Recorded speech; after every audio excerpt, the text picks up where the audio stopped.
Baik, selamat pagi Pak. Perkenalkan saya Dr. Stama, dokter yang menjaga pada pagi hari ini. Sebelumnya, izinkan saya memastikan identitas Bapak terlebih dahulu.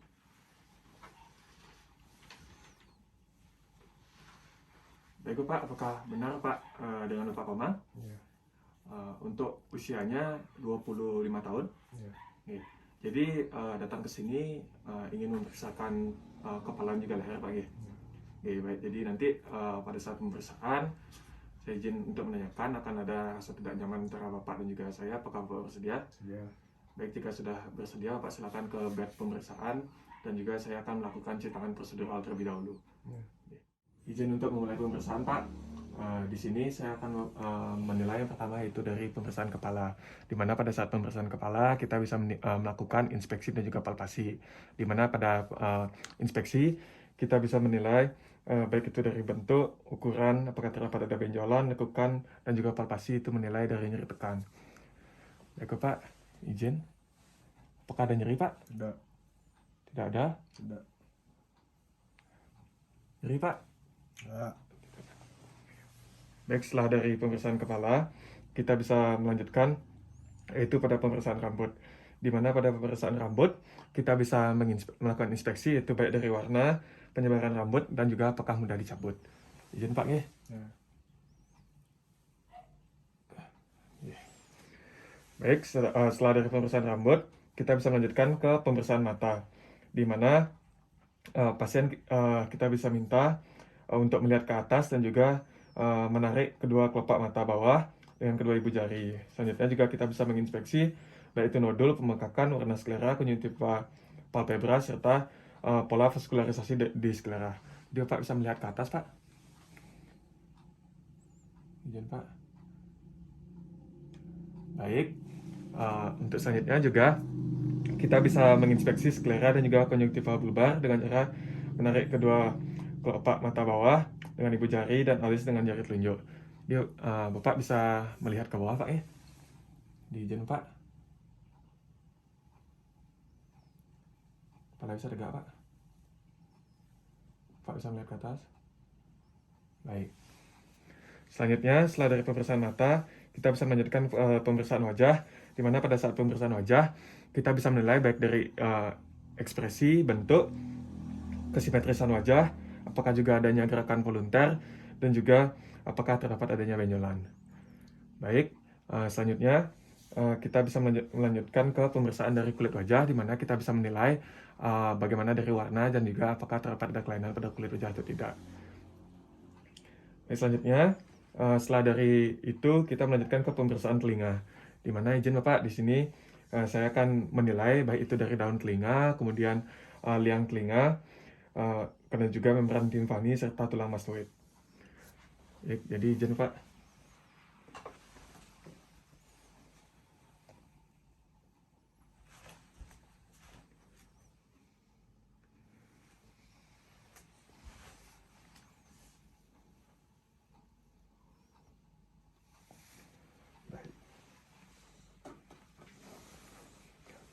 Kemudian setelah dari pemeriksaan telinga, kita bisa melanjutkan ke pemeriksaan sinus parasinalis dan juga hidung, di mana kita bisa melakukan penekanan di daerah sinus maxillaris, frontalis, dan juga ethmoidalis. Ini Pak ya.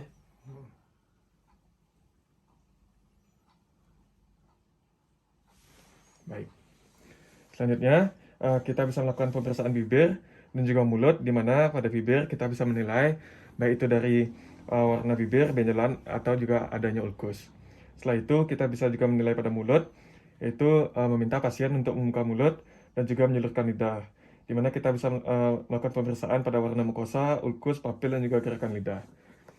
Diizin Bapak bisa membuka mulut terlebih dahulu Pak, lebih besar Pak, kemudian bisa menyulurkan lidahnya.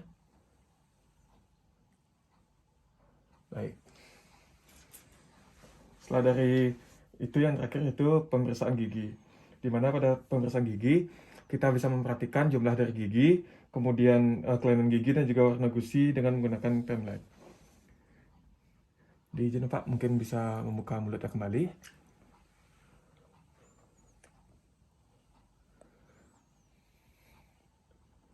Baik.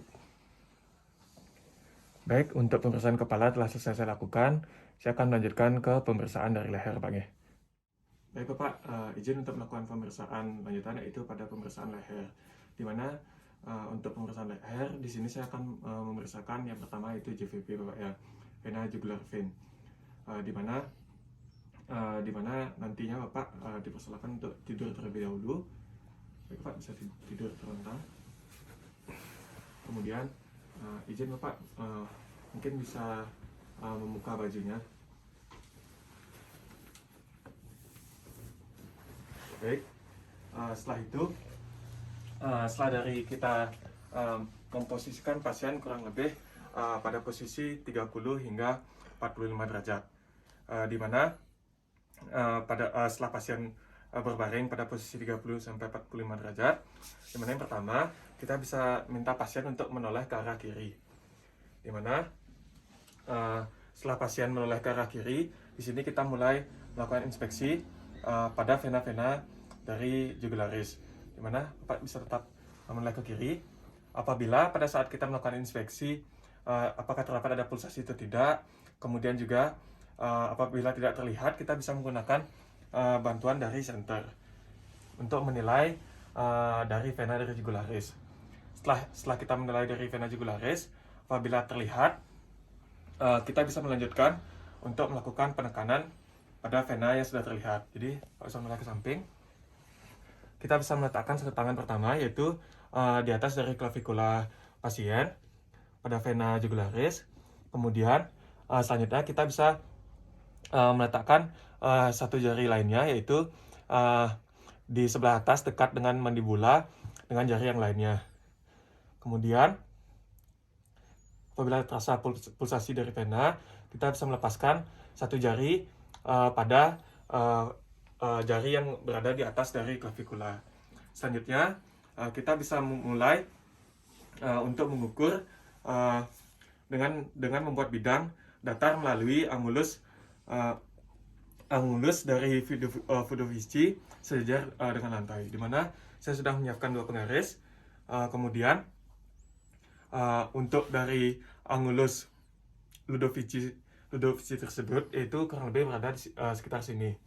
Kemudian kita bisa meletakkan penggaris ke arah atas. Selanjutnya pada vena yang tadi kita sudah lakukan pulsasi, kurang lebih itu kita bisa ukur,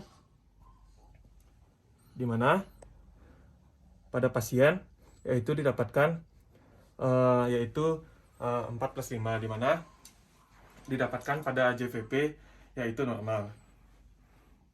Baik Bapak, selanjutnya setelah pemeriksaan JVP, di sini saya akan memeriksakan dari kelenjar tiroid Bapak, di mana pada pemeriksaan kelenjar tiroid, yaitu yang pertama pasien pada posisi duduk kembali, dan juga Bapak bisa mengekstensikan kepala atau mengadah ke atas Bapak. Setelah itu setelah pasien melakukan ekstensi dari kepala, kita bisa menilai dari depan, yaitu pada daerah kelenjar tiroid, dan juga menginstruksikan pasien untuk gerakan menelan. Bapak bisa hadap ke atas dan juga gerakan menelan Bapak, sambil menelan. Baik, kemudian juga kita bisa mengidentifikasi apakah simetris kanan dan kiri, kemudian apakah terdapat ada kelainan kelenjar tiroid berupa pembesaran, pulsasi, dan juga tanda peradangan. Jadi Bapak bisa kembali melihat ke atas dan juga sambil menelan Bapak. Baik, selanjutnya setelah itu kita bisa memposisikan diri di belakang pasien dan juga mulai untuk melakukan palpasi, di mana kita mengidentifikasi apakah adanya trail dan juga ukuran dari tiroid.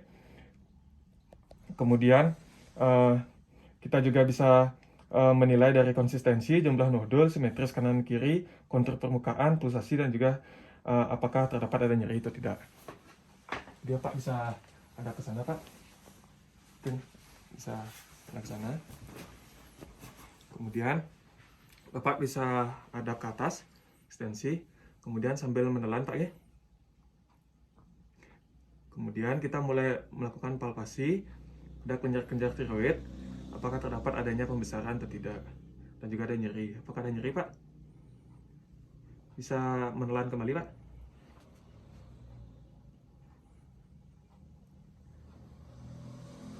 Baik. Selanjutnya, apabila terdapat adanya pembesaran dari kelenjar tiroid, itu pemeriksa berpindah ke depan pasien dan juga untuk mengukur dari ukuran nodul dengan menggunakan kaliper atau juga pita ukur. Setelah dari itu, kita juga bisa melanjutkan menilai dari apakah terdapat adanya bruit pada kelenjar tiroid dengan menggunakan stetoskop. Baik Bapak, izin untuk memeriksakan.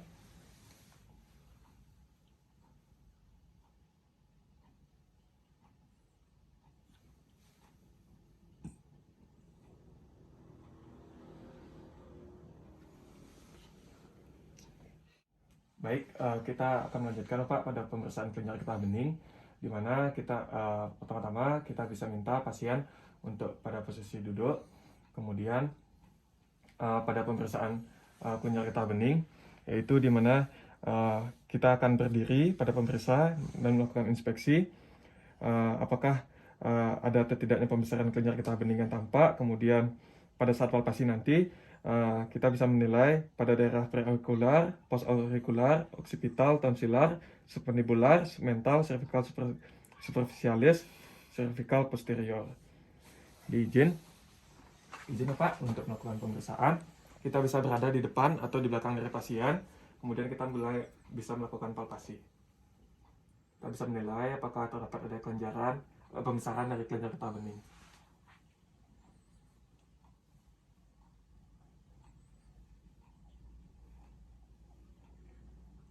Apakah ada nyeri, Pak?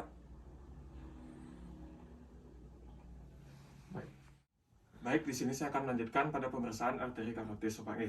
Jadi, pada pemeriksaan arteri karotis ini kita bisa memposisikan pertama pasien tidur terlentang dengan sudut 30 derajat. Di mana setelah pasien pada posisi yang benar, kita bisa melanjutkan ke teknik yang pertama, yaitu teknik inspeksi. Di mana inspeksi kita mulai pada daerah medial otot dari sternocleidomastoideus, yaitu kanan dan juga nanti kiri. Jadi Bapak bisa menoleh ke kiri. Kita bisa menilai apakah terdapat ada kelainan dan juga Bapak bisa menoleh ke kanan. Baik, setelah dari inspeksi tidak ditemukan ada tanda kelainan, kita bisa melanjutkan ke palpasi, di mana palpasi kita bisa menggunakan dua jari, yaitu jari telunjuk dan juga jari tengah, yaitu pada daerah sepertiga bawah sisi kanan dari leher. Jadi Bapak bisa menoleh ke kiri, Pak.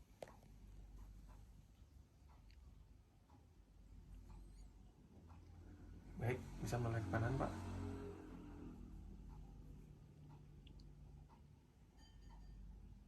Baik, setelah dari palpasi, kita bisa melanjutkan yaitu pada auskultasi arteri karotis kanan terlebih dahulu.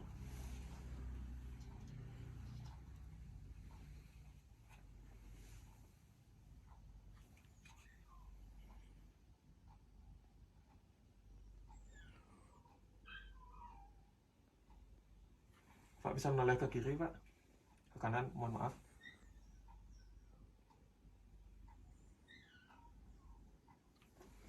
Baik, tidak ditemukan adanya kelainan. Baik Bapak, untuk pemeriksaan telah selesai saya lakukan, baik itu kepala dan juga leher.